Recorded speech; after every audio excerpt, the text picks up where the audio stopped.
Assalamualaikum warahmatullahi wabarakatuh.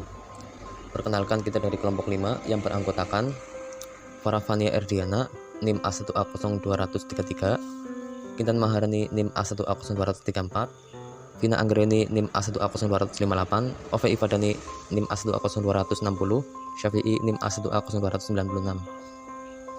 Pada mata kuliah perilaku konsumen dengan dosen pengampu Dr. Rerum Agriculture Insinyur Jimmy Kusnaman MSc AGR. Kami dari program studi agribisnis Fakultas Pertanian Jenderal Sudirman Purwokerto. Di sini kami akan membahas mengenai teori model perilaku konsumen menurut Francesco Nicosia. Topik pembahasan kali ini yang pertama adalah definisi model Francesco Nicosia, 2 tujuan, 3 tahapan-tahapan, 4 keterbatasan dan contoh. Definisi model Nicosia adalah model struktural dari proses pengambilan keputusan pembelian oleh konsumen individu yang didasarkan pada teknik gambar aliran proses komputer dengan umpan baliknya yang menggambarkan situasi saat perusahaan mendesain komunikasinya untuk menyampaikan produk kepada konsumen dan bagaimana tanggapan konsumen kepada perusahaan. Selain berfokus pada pengambilan keputusan, Nicosia model juga memusatkan perhatiannya pada keuntungan yang akan diperoleh konsumen saat membeli produk.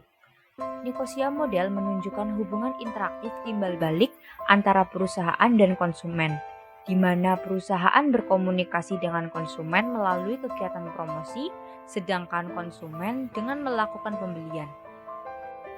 Adapun tujuan dari model perilaku konsumen dari Francesco Nicosia yaitu membangkitkan stimulus dan meningkatkan pembelian atau permintaan terhadap satu barang. Selanjutnya ada tahapan.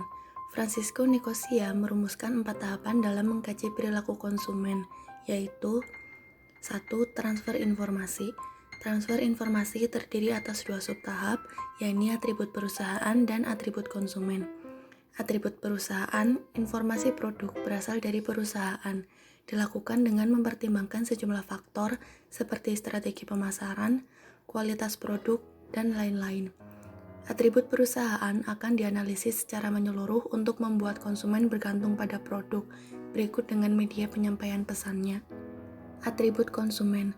Setelah informasi disebarluaskan, perusahaan akan melihat faktor psikologis konsumen yang dianggapnya potensial untuk melakukan pembelian. Tahapan yang kedua adalah evaluasi. Hasil dari tahap sebelumnya akan membentuk sikap konsumen terhadap merek dan penawaran pasarnya. Tahapan ini akan menentukan kecenderungan konsumen untuk menggunakan produk dan jasa atau membelinya. Tahap yang ketiga yaitu tindakan pembelian. Merupakan respon positif dari tahap transfer informasi dan evaluasi. Tak menutup kemungkinan akan ada respon negatif selama pengambilan keputusan yang dapat menggagalkan keputusan pembelian merek atau produk tertentu. Selanjutnya tahap terakhir yaitu umpan balik. Tahap akhir dari Nicosia model adalah umpan balik yang dianggap sebagai tahap paling vital. Nicosia menjabarkan 2 jenis umpan balik. Pertama, umpan balik yang berkaitan dengan organisasi atau tempat penjual, dan yang kedua, umpan balik mengenai pengalaman dan kepuasan pelanggan dalam menggunakan produk. Keterbatasan. Adapun keterbatasan dari model ini adalah sebagai berikut. 1. Aliran informasi yang terhambat dan tidak lengkap saat sejumlah faktor internal berpengaruh pada konsumen. 2.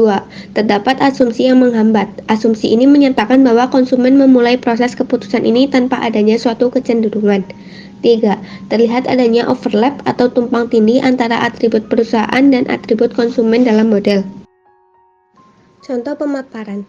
Lala melihat perusahaan permen meluncurkan promosi yang mempengaruhi dan menarik perhatian Lala. Hal ini merupakan tahap transfer informasi. Setelah itu, Lala akan terdorong untuk mengumpulkan informasi dan mengunjungi ke tempat produk berada. Lala merasakan rasa yang berbeda dari permen yang belum Lala temui sebelumnya, dan berpikir permen tersebut selain rasanya menyegarkan, akan membantu berkonsentrasi saat belajar.